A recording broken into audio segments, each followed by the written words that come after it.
Hey friends, how's it going? It's Richard, and today we have a special guest. His name is Marco Sander. He is German from the Netherlands. He's a psychologist, and he has traveled to over 30 different countries. He is on this awesome journey of life to help other people build up positive habits. He has his own YouTube channel called Straight Mind, and we are just very excited to have this conversation today. He reached out to me and just wanted to impart some knowledge on you. So today we're going to be talking about how to build positive habits. Marco, thank you so much for being here. And we're just going to have a very open dialogue about habits and how do we get rid of bad habits and start building positive habits. So Marco, thank you for being here. Thank you for having me, Richard. Yes. So just for a little bit of start, Marco, can you tell us a little bit more about why you became passionate about this topic of building habits? Yeah, it's actually interesting thing. I think still, when I look back to my childhood, I was like always thinking about other people and why they behave the way they behave. And then you see people who say, hey, I want to really do this. For example, when you look into a group of smokers, they're like, hey, I don't want to smoke anymore, but they still do it. Or I really want to build a meditation habit, or I want to study. And they say they want to do things, but they somehow don't believe in themselves, so they don't do the things that they know they're supposed to be doing. And I was always wondering, how could you support people with that? Because there are people who struggle with that and still got over that, and others are still like doing the things and putting themselves down every day. So I got really curious on that. And during my studies in psychology, did my bachelor and my master in psychology, I got more into that. And I learned about practical tools that you can actually use, understand yourself better, release some inner conflict, but even some practical tools throughout the day, which can actually help you to systematically build some habits. So that's why I got really passionate about that, because I realized there's a lot of potential. You can improve habits very easily, actually, if you really be a little bit strategic about that. Awesome. So I know for myself growing up, when I went throughout middle school, high school, and college, there's even, I would say today, building habits is not always the easiest thing. For example, a lot of students struggle with school, with studying. Studying is difficult. They struggle with that motivation. So if you were to talk to someone, like a student who is struggling with that motivation, trying to get focus on getting homework done so they can get better grades, what advice would you give them in terms of building the habit of, let's say, studying and hard work? Yeah. I think there are like 20, 30 tips I could give right now. I think the very first thing I'm always starting is that people, especially when they're in high school, they know what needs to get done, right? They know they need to go home and do their homework or whatever. But most of them don't really know why. Like, why is it important? Even though maybe it's a subject, they're not 100% passionate about that. But why might it be interesting to actually put some effort into that and learn something about that? So really answering the why question deeply. Why are you doing this? What is your purpose? Setting some goals, actually, maybe which are not related to the subject, but in the long term about learning and studying. And by answering the why question, you're much more motivated. This is a general starting point. Yeah. So I want to dig a little bit deeper into that. Yeah. So this why question, it's a big question. Why? Yeah. Why do we study? Yeah. What's the point of doing what we're doing? Like, how does one go about answering this why question? It seems like a really big question. Yeah, it's a very vague question. I was like, what do you want out of life? And people are like, I don't know. I always like to digging deep here into values. So what do you truly value? Is it learning? Is it improving yourself? Is it growing as a person? And what I sometimes introduce is actually a visualization, because people, again, know what they need to get done. And if you visualize, okay, if you're not getting your stuff done and you're hanging on Netflix again the entire day, and you do this for the next 5, 10, 15 years, imagine what kind of person will you be? Be like 35, 40, watch Netflix, never did your stuff diligently. Is that the life that you want to live? And then I turn around this visualization, be like, okay, let's imagine you do your homework diligently, you graduate, you go to college, you become a doctor or a psychologist or a lawyer, whatever. Imagine what kind of person you would be. And it's not even about studying for the subject, but it's about the person you become by becoming diligent and doing the things that you told yourself. It puts your self-esteem so much down if you actually don't do the things you wanted to do. It's not about the thing necessarily, but about the general why question. And this helps often people a lot to be like, hey, it's not about the subject. It's about me growing as a person, learning and becoming the person I want to be. I like that. So what I'm hearing is for students who are struggling with trying to study more and finding that motivation, it's I heard visualization is very important. Yeah. Both visualizing what would happen if the student continues to do what he's doing. So for example, if a Yeah. student continues to not study and Yeah. procrastinate and everything like that, then the effect or the result might be, imagine if that's how you were going down, 10, 20, 30 years from now. Like what kind of person would you be? Yeah. Yeah. Will you become, for lack of a better word, lazy, or continue to struggle when you're older? Yeah. Or the flip side is, okay, even though studying is very hard right now, if I were to do this right now, imagine if I were to push myself to do the hard thing, then who would I be in 10, 20, 30 years? Yeah. And maybe that is a NBA player, or maybe that is a CEO, or an actor or actress, or a psychologist, like whatever it Yeah. is that someone wants to be. Yeah. And we can actually connect this also to setting goals and performance goals and learning goals. A lot of people, they set performance goals. I want to have an A in biology or whatever.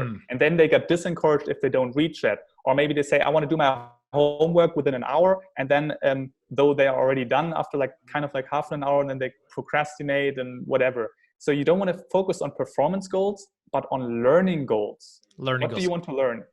Yeah, tell us a little bit more. I want to learn, for example, how to actually be diligent and get my stuff done. I want to learn to do the things that I told myself to do. I want to learn to study the best and get the most important stuff out of that, and not focus on what you actually want to get on a performance level. People get disencouraged if they don't reach the performance goal then. But if they don't reach the learning goal, it's like, hey, it's a learning goal. I'm learning on the process, and people are much more motivated on the long run. So it's important to focus on that and sprinkle in some performance goals and some things that you want to achieve and have milestones. But again, the learning goal is also about the why.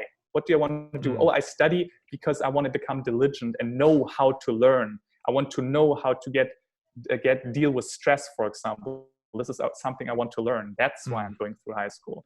Would you say that are learning goals more important than performance goals, or are they both important? What do you think?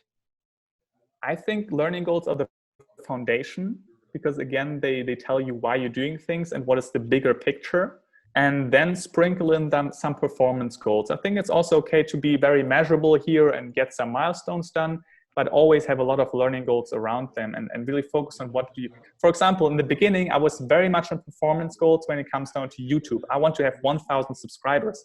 And I was very disencouraged once in a while because I didn't get the numbers. Then I switched it up to learning goals. I was like, hey, I want to learn how to edit videos properly. I want to learn how to be an inspiring communicator. And by focusing on that, I actually gained my passion again. And I was really focusing on this more and put more effort into this and had much more fun. And you can do this with studying or any habit as well. So it sounds like, I'm thinking about students right now. For students, it sounds like instead of, yes, it's very common for a lot of students to have performance goals, meaning get A's, or straight A's, or just really good marks, or whatever it is, B's, C's. And then instead of focusing on trying to get an A, it sounds like the main focus, the foundation we should be focusing on, instead of getting A's, we should be focusing on how do we be a better listener or better reader, or that would be, would you say that's a better way to? Exactly. Yeah. Okay. Yeah. It's counterintuitive, right? Because I'm putting my focus away from those performance goals. I want to be a triple A student and just become the version I want to become. But this actually counterintuitively gives you more results and more satisfaction, because in the performance goal, you always compare where you're not at, right? You have this goal and you're not there yet. So there's a discrepancy, you're dissatisfied. And in the learning goal, you are the learner constantly, and this is normal. And you really have this better state of mind, and then it actually becomes easier to you. And then a side project, the side product, then are the A's that are rolling. Got it. All right. So that was a lot of great information. I want to talk, we talked about positive goals, studying and pushing ourselves. It's not always easy. And that's something that I'm learning from this conversation, and things I've learned in the past. When we want to build a positive habit, when we want to learn how to be responsible, do our homework on time, everything, study for tests, it takes hard work. And Yeah. really, yes, maybe there's things to make things easier, make studying easier, but at the end of the day, you just need to do the hard work. Yeah. Now, okay, we talked about the good habit. Now I want to talk about maybe some poor habits, things that are maybe toxic or hurtful. And I know right now, habits, like one of the biggest habits or challenges that a lot of youth go through is struggling with social media and struggling with phone usage because our cell phones have everything on it, you know? Yeah. So what is your opinion on like, how do you combat this? How do you combat the screen time that we use? You know, we're constantly on our phones, whether we're on social media, everything. Yeah. Again, I think there are a lot of tips. What was most powerful to me is because I am a YouTube addict. If I'm alone in my room being tired, then I slack off on YouTube and I spend there an hour. So what you have to understand is that basically we have two types of behaviors. The one is goal-oriented. Hey, I want to go to school, I want to study. Though a habit is never goal-oriented. A habit is just something you do habitually and it is triggered by something. You need to understand this. Really, it's a trigger. And for me, for YouTube, for example, it's the trigger to be alone, tired in my room. So I try to change the context and change the trigger and not be alone and tired in my room. I try to go out, go to the library, study there, meet with friends together. For example, when you're doing sports in nature with your friends, you would never even think about going on social media because the context is totally different. So try to change up the context here. Don't put yourself into situations and think about what is the context and the trigger to go on social media and slack off there, and how could you maybe change that? Awesome. So Marco, I want to take this opportunity, and I think one of the most powerful tools as humans is vulnerability. You know, Here we are, you and I, we're having this conversation. I think, you know, it's easy to talk about things, but sometimes what really connects with people is when we're just honest.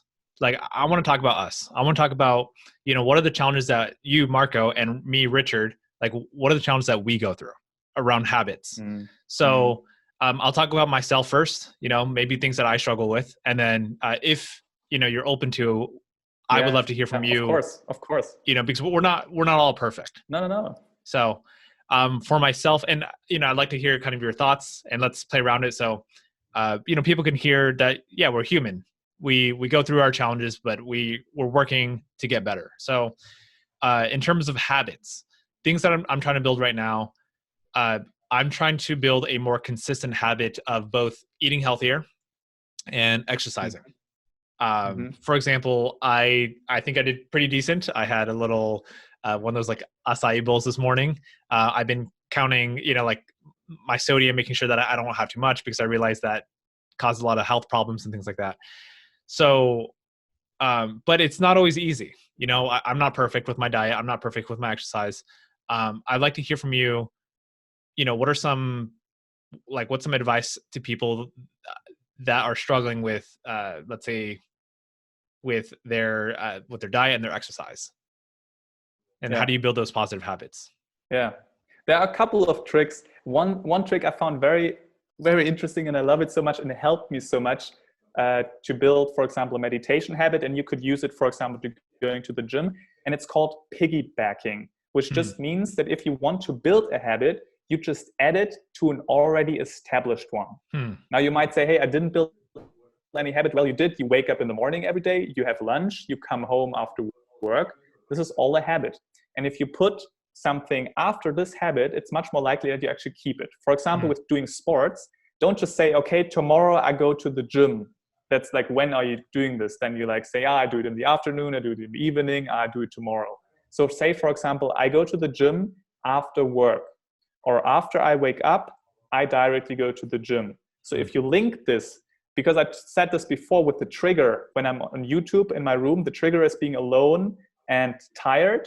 You also need a trigger for building a positive habit. So, so maybe you could say this, okay, after I come home, I go to the gym. If you link this, it's much more likely that you're actually doing this. This might be one trick.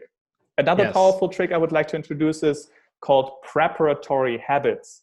It just means that, so it just means that, for example, having a healthy breakfast in the morning is one habit, but there are always some sub behaviors that you need to do to get this done, right? You need to buy oats, you need to buy fruits, you need to prepare the meal.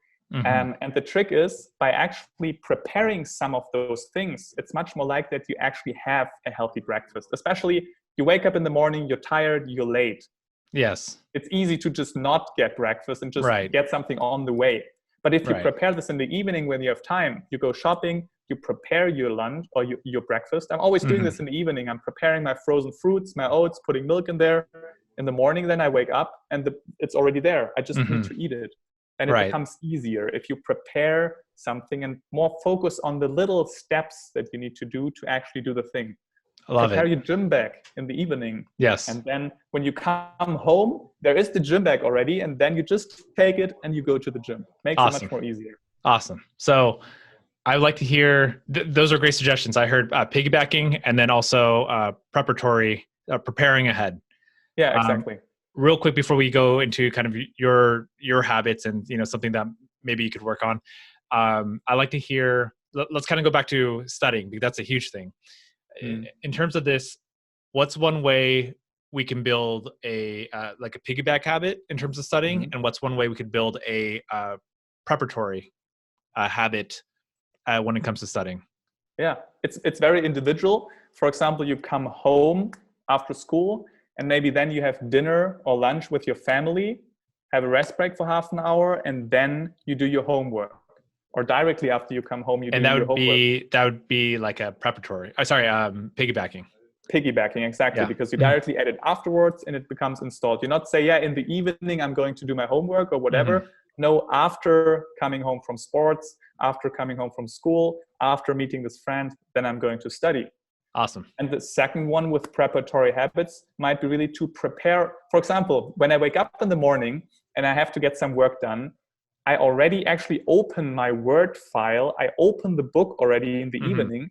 So then in the morning I wake up and everything is prepared. I just need to sit down and start working. You prepared it already. It's much more likely that you're actually doing this. So this might be also something that you practically do. Already put your laptop, open the file, and then when you're home or when you want to get started, it's already prepared. Awesome. Excellent. Love it. All right. So we got that. Now I'd like to hear a little bit more from you about, maybe what's a habit that you have, you're currently trying to improve, or something recently that you've been working on. Yeah. So the thing is, I struggled the most is really with actually building a meditation habit. I wanted to build it every morning for 20 minutes. And I struggled with it. You have those days when you're very mindful, you do it every day. And then you have few days when you slack off, you wake up late, you don't have time, you're not in the mood. So I had those moments where I was like going back, going forth. And I was starting actually to just have the plan of, okay, I just meditate every day for 20 minutes. So then I introduced the piggybacking. I talked with some other friends. I actually gained some accountability by that, because in the beginning I was like, okay, I'm just doing it and I'm accountable for myself. And it's easy to disappoint yourself. It's like, just do it tomorrow. But if you talk with other friends, maybe meet up sometimes for a meditation session, you build accountability outside. And it's hard to disappoint others and be like, hey, no, I don't meditate anymore. I told you I would, but I'm not doing it. So this also really helped me a lot with that. And yeah, actually, there's one technique I would like to tell, because people are not dumb. People usually know why they're not doing it. So there's a so-called pre-mortem technique. For me, then it was, I'm sitting down and be like, okay, let's imagine I'm trying to build the habit of meditation, but I will mess up. I will completely mess up. I'm not doing it anymore. What will be probably the reason why I'm not doing it? And people usually know it. And I knew it would be like, I'm slacking off. I'm telling myself excuses that it's not so important. And then I actually sit down and I was really working this out and be like, do I really want to do this? Do I want to really have this commitment? What is my plan? And actually then work this out. So ask yourself, what is probably the reason why I will not go to the gym tomorrow? And you will come up with the most likely reason, and then get a strategy for that. Be a little bit strategic about that. Yeah. Awesome.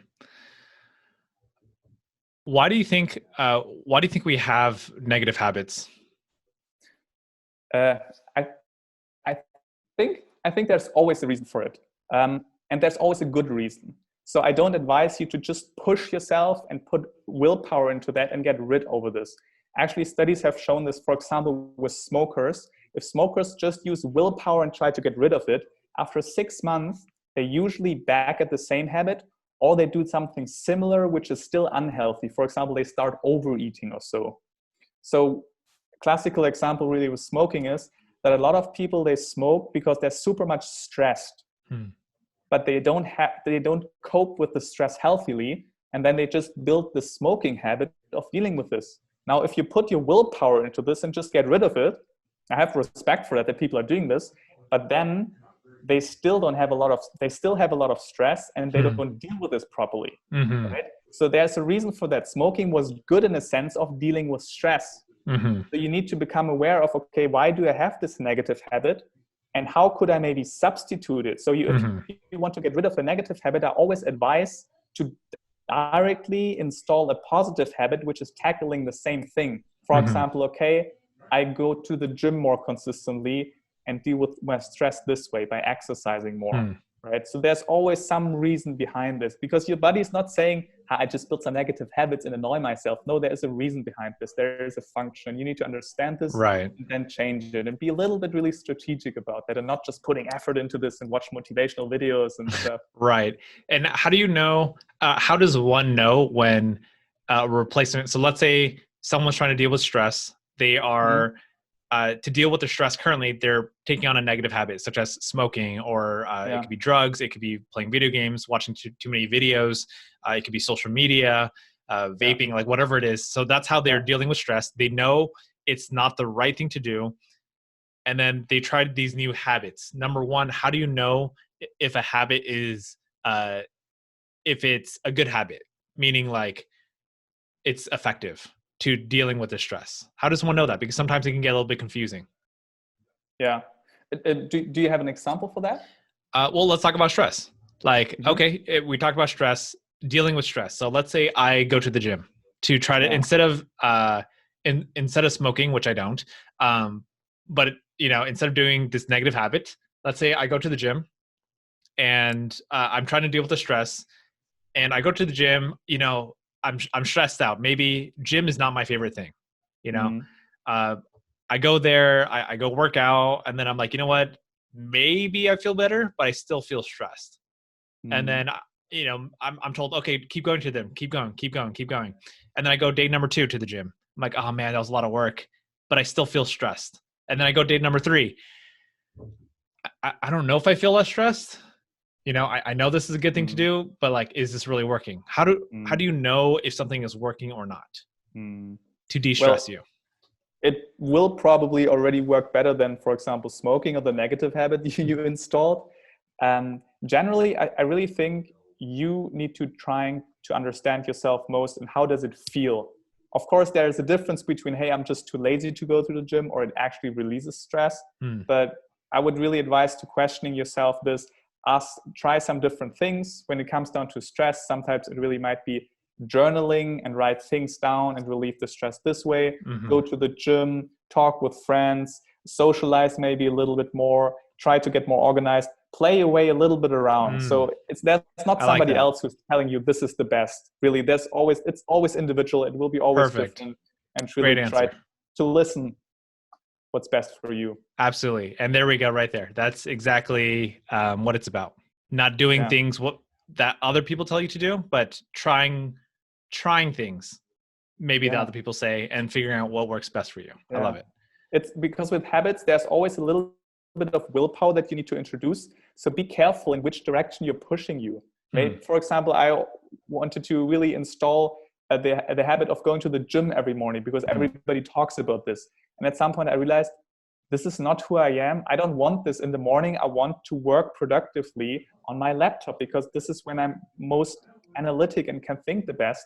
I should not do this. So be aware of what you're pushing yourself into, because a habit is something that you try to force a little bit strategically, but really try also to listen to yourself and what is best to you and play a little bit around, right? A habit is nothing that you will install for 80 years. You can always change it up. Right. You can always try things around and adjust things a little bit. Awesome. And, we're getting close to the end.